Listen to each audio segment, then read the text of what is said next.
Navbatdagi savol. Avvalo savolim uchun meni ma'zur tutasiz. Bu savolimni jonli efirda o'qishingizga shubham bor-ku, lekin baribir beryapman. Aslida men sizning darslaringizni deyarli eshitmayman. Savolim shuki, nima uchun siz va sizga ergashganlar yurtimiz ulamolarini saroy mullalar deb haqoratlab yomonlayverasizlar? Hamma botil yo'llayu faqat sizlar haqmisizlar. Yurtimiz ulamolari ham xalqimiz islohi uchun harakat qilyapti. Hukumatimiz ham imkon qadar diniy yengilliklar sari harakat qilmoqda. Ish bor joyda xato bo'ladi albatta, lekin oldingiga qaraganda ancha o'zgarishlar bo'lyapti. Nega shu yaxshiliklarni, islohotlarni gapirmay, faqat salbiy narsalarni gapiraverasizlar? Adolatli bo'lish kerak emasmi?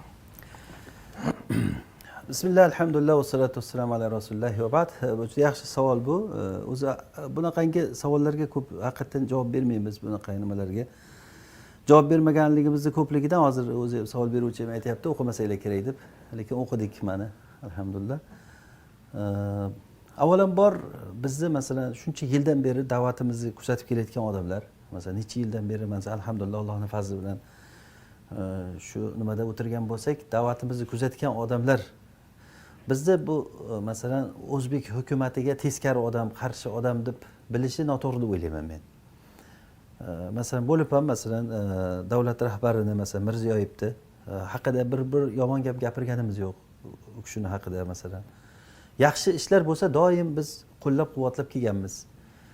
Masjid imomlarini oladigan bo'lsak, masjid imomlarini biror marta saroy mulla degan joyim yo'q meni. Agar uxlaganimda tushimda aytib o'rgan bo'lmasam, bilmayman men. Aqlim joyida bo'lgan paytda alhamdulillah biror joyda bir saroy mulla degan joyimiz yo'q. Ularni ehtirom qilamiz, ularni yaxshi ko'ramiz. Hurmatini joyiga qo'yamiz. Ularni ustozlarimiz, ular ba'zilari bizda ustozlarimiz bo'ladi. Shularni tarbiyasini, ta'limini oldik vaqtida masalan. Buni hamma biladi. Masalan, o'sha shuncha paytdagi da'vat nimamizda, tariximizda hozir kuzatayotgan odamlar, buni kuzatib yurgan odamlar ham biladi. Bu masalalarda biz biror marta davlat rahbariga nisbatan bir yomon so'zlar gapirgan joyimiz yo'q, alhamdulillah. Yo bo'lsa, mana ham joyda gapirgansan deb ko'rsatsangiz, yoki men saroy mullalar deb gapirgan joyimiz yo'qki, mana sen saroy mulla deb domlalarni hammasini yomon otliq qilyapsan degan joyi yo'q. Alhamdulillah biz ham shu jamiyatda bir shaxsi, o'zimizda shaxsi deb hisoblagan holatda bir isloh yo'lida harakat qilib kelayotgan bir odam deb bilaman men o'zim shaxsan. Men va men jamoatimiz ham, bizni butun fikrdoshlarimiz hammamizni yo'limiz shuki, bizda yo'limiz isloh yo'li. Biz yaxshi ko'ramiz, yurtimizni yaxshi ko'ramiz, biz ulamolarimizni yaxshi ko'ramiz, imomlarimizni yaxshi ko'ramiz. Ularga doim yaxshiliklarida ular bilan hamkor bo'lishga harakat qilamiz. Yaxshi ishlarni maqtaymiz, haqlariga duo qilamiz. Noto'g'ri ish bo'layotgan bo'lsa ogohlantiramiz ilmiy holatda, hech qachon uni bir fujurga borgan holatda yoki so'kib, haqoratlab, birovni nomini atab uni qilgan joyimiz yo'q, alhamdulillah. Yoki yoshlarni hukumatga qarshi chiqinglar, ko'tarilinglar degan joyimiz yo'q. Hozir ko'p nomimizga juda ko'p tuhmatlar bo'lib ketyapti. Eshitamiz, Allohga tashab qo'yamiz. Eshitamiz, Allohga tashab qo'yamiz. Lekin bir qachondir bu narsalarga bir javob berib, bir gapirib ham turishim kerak deb ham o'yladim ba'zan. Ya'ni bu narsalar juda ham haddidan oshar darajada nomimizga bulg'aydigan gaplar gapirib, yaqinda bir ayolning gapini tashab qolishdi. Meni bolamni Suriyaga jo'natdi, men uni qiyomatda yoqasidan olaman va hokazo degan gaplar gapiryapti u ayol. Allohdan qo'rqmaydimi o'sha deymanda. Uni tagidan odamlar yozyapti, uni taniganlar aytayapti, bolasi yuribdi-yu deydi. Bozorda savdo qilib yuribdi ekan uni bolasi. Shundoq ekan nima qiladi bunaqangi tuhmat qilib, bunaqangi gaplar gapirib? Mayli, masalan, u tuhmati bilan bizni obro'yimiz ham tushib qolmaydi yoki bir Alloh izn bermagan zararni keltira olmaydi ham hech kim. Lekin javobi bor-ku bu narsalarda. Bu narsalarning javobi bor. Bu narsa kim masalan birovga bir tuhmat gapirsa, uni albatta javobini beradi. Dunyoni o'zida javob beradi, oxiratga borishdan oldin, lekin oxiratga qoladi bu narsalar hammasi. Gapirgan gapiga hammasiga javob beradi. Shuning uchun masalan alhamdulillah bizni bu masaladagi yo'limiz juda ham ochiq. Bu narsada net gaplar gapirib kelganmiz hozirgacha ham.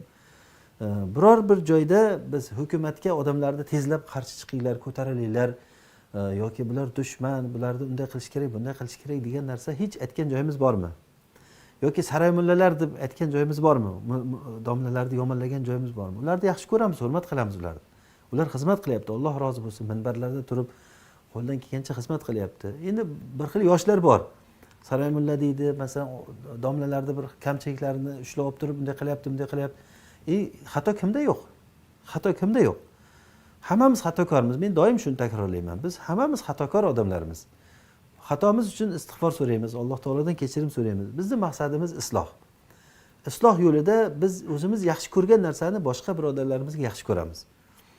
Biz jannatga kirishni yaxshi ko'ramiz. Rasululloh bilan qo'shni bo'lishni yaxshi ko'ramiz.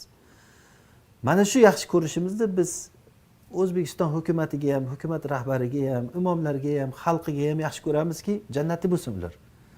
Odamlar jannatga kirsin. Mana shu jannatga kirsin degan niyatimiz uchun Alloh shohid bunga mana shu yerda o'tirib shu soatlab odamlarga gapiryapmiz, tushuntiryapmiz.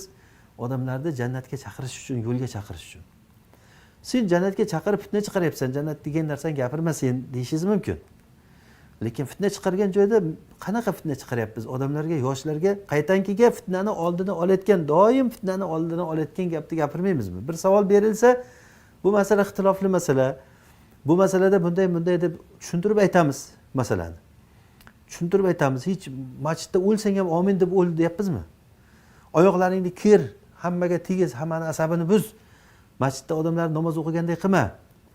Hammaga xilof ish tut deb aytyapmizmi? Yo'q. Qaytankiga ularga o'sha xilofni tushuntirish va xilofga muomalani tushuntirish. Bu narsa o'z-o'zidan odamni bag'rikenglikka chaqiradi. Bag'rikeng bo'lishga chaqirib kelyapmiz doim. Men juda ko'p takror aytganman masalan. Yonimizda bir yahudiy qo'shni bo'lsa, shu yahudiy bilan yaxshi qo'shni bo'la olamiz biz. Shunaqa odammiz biz. Agar yahudiy ayolga uylangan bo'lsak, o'sha yahudiya bilan yaxshi turmush qilib, yaxshi yashashimiz mumkin, to'g'rimi? O'sha shariat shuni buyuradi bizga. Endi bitta o'zimizni birodarimiz masjidda namoz o'qisa, birga namoz o'qiy olmaymizmi? Kecha bir nimada video nimasini ko'rib qoldim. Qozog'istondami qayerda bir kishi amin degan ekan, yonida turib shunday og'ziga uryapti. Namozda turgan joyida og'ziga uryapti uni. Endi o'zingiz ayting, kim noto'g'ri qilyapti shu yerda? Kim noto'g'ri qilyapti? Mana shu joyda urgan odam xato qilyaptimi? To'g'ri, u ham xato qilyapti. Amin demasini demayli. Bu darajada odamlarda sabrini buzmaysiz. Lekin urgan odamchi? Bu yerda masjidda imomi ham o'sha kimga gapirish kerak bu yerda hozir? Bunga kim ruxsat berdi? Ko'chada chiqib turib, masalan, Isoni Xudo degan odamni og'ziga shunday ursinchi? Unga albatta bu qonuniy javobgar bo'ladi bu odam. Bu diniy erkinlikka tajovuz qilgan bo'ladi bu. Konstitutsiyaga qarshi ish qilgan bo'ladi deyiladi bu odam. Endi masjidda turgan o'zini birodarini bo'lib ham namozda, masjidda, Allohning uyida birodari yonida turibdi, o'shani og'ziga ursa, amin deganligi uchun. U bo'lib ham amin deb namoz buzayotgan narsa qilgan yo'q. Mazhablarda bor bo'lgan ixtilofli masala o'zini mazhabida bor bo'lgan, masalan, Hanbali, Shofiy deb mazhabda bor bo'lgan ish qilyapti u odam. Nima deb baho berasiz u narsaga? Mana shu narsalar bo'lmasin, mana shunaqangi ixtiloflar bo'lmasin deb doim tushuntirib kelgan joyimiz shundan. Bilmayman endi kimga kerak bu narsa? Bizni nomimizni qora qilish kimga kerak bilmayman bu narsani. Bilib olgani shu bu unaqa odam jo'natadi, bular odamlarning o'rtasida ixtilof chiqaradi. Bu narsaga Alloh shohid, bandalar shohid bunga. Hamma ko'rib turib, shuncha yildan beri qilgan da'vatlarimiz mana ochiq oydin. Soatlab mana shu yerda savol javob qilyapmiz. Hech gapiryapmizmi shu narsalarni? Odamlarni boringlar, yoqqa bor, ota-onangni tasha, hijrat qilib ket, itoat qilma, xalqingga teskari chiq deyapmizmi biror joyda? Odam shuncha yilda ichida bitta ikkita gapi chiqish kerak-ku baribir masalan. Odamga insof ham kerak. O'sha uchun bu narsaga men insofga chaqiraman. Bu narsada bu gapirayotgan odamlar insof qilsin. Insof bilan gapirsa, agar maqsadi isloh bo'lsa. Agar maqsad isloh bo'lmasa, uni iloji yo'q, uni hech narsa deya olmaymiz endi bu narsaga. Lekin biz bu narsa haqida ko'p javob bermaganimiz o'zi, chunki biz holatimiz o'zi u narsani ko'rsatib turganligi uchun, ixtilofli narsa bu, boshqa bu odamlarni baribir nimasini qilib bo'lmaydi hech kimni nimasini deb o'zimizni yo'limizda davom etib kelyapmiz. Lekin holat mana bu darajada, ya'ni bunday tuhmat chaltoqlar va boshqalar saroy mulla deysan yoki rahbarlarni yomonlaysan degan gaplar gapiriladi. Bizni darslarimizda birorta joyda shunaqangi alhamdulillah bunaqangi narsa yo'q, bo'lmaydi ham. Biz doim o'zi xalqimizni yaxshi ko'rib kelganmiz, hurmat qilib kelganmiz, gaplarimiz doim ularning hurmatida, imom domlalarimiz bizni hurmatimizda doim alhamdulillah. Bu narsada bizni bir mansabda foydalanayotgan joyimiz ham yo'q. Buni eshitib turganlar ham yaxshi biladi, alhamdulillah. Umid qilayotgan joyimiz ham yo'q bir ulardan. Yo bu bir mansabni olmoqchi, bir narsa qilmoqchi degan, alhamdulillah. Bu faqatgina men bu narsani ochiq bir yo'limizni yoritib qo'yish uchun aytyapman. Yana oxirida aytamanki, shu bu ogohlantirish bo'ladi bu narsaki, odam oxiratda o'ylash kerak. Odam qilayotgan odam birovni nomiga, sha'niga bir xil gaplarni gapirib o'raydigan odamlar o'ylab gapirish kerak, oxiratda o'ylab gapirish kerak. Unaqa bunaqa deb gapiravergan bilan Alloh taolo hammasini ko'rib turibdi, kuzatib turibdi. Har bir ishni javobi bor, har bir gapni javobi bor. Lekin biz alhamdulillah yo'limiz juda ham ochiq, isloh yo'li. Isloh yo'liki biz o'zimizga yaxshi ko'rgan narsani butun xalqimizga, butun dunyo musulmonlariga yaxshi ko'ramiz. Endi Allohning qadari bilan biz o'zbek bo'lib tug'ildik. O'zbek tilida gapirganimiz uchun, shuni eplaganimiz uchun o'zbek tilida gapiryapmiz. Arab tilini eplaganimda, men ingliz tilini eplaganimda edi, inglizcha gapirardim. To'g'risi, masalan, nimaga sen yopishib olgansan sen o'zbekchaga deyishingiz mumkin-da. Endi odam bilganni, mulla bilganni o'qiydi deydi-ku. O'zim o'zbek bo'lganim uchun o'zbekcha gapiraman endi. İngiliz bo'lganimda inglizcha gapirardim. Agar ingliz bo'lmasam ham, agar yaxshi bilganimda inglizcha da'vat qila olganimda, vallohi inglizcha da'vat qilardim men. Qaniydi bitta ingliz islomga kirib qolsa masalan. Maqsadimiz shu, odamlarni isloh qilish, odamlarga yaxshilikni tushuntirish, bizning maqsadimiz shu. Ko'chada bir narsa yotgan bo'lsa, o'shani odamlarga ozor bo'lmasin deb olib qo'yish maqsadimiz. Bizning dinimiz mana shu narsaga buyuradi. Bitta hayvonni suysang, pichog'ingni o'tkirlab suy deydi dinimiz. Ozor berma shunga. Ko'chadan bir ozor bo'lsa, o'shani olib qo'y deyiladi. Fasod qiluvchini Alloh taolo yaxshi ko'rmaydi. Alhamdulillah biz fasodchi emasmiz. Biz muslihmiz, biz isloh qilish yo'lidamiz alhamdulillah. Harakatlarimiz, gaplarimiz, da'vatlarimiz, hammasi fatvolarimiz Allohga hamd bo'lsin, Allohning tavfiqi bilan mana shunga qaratilgan.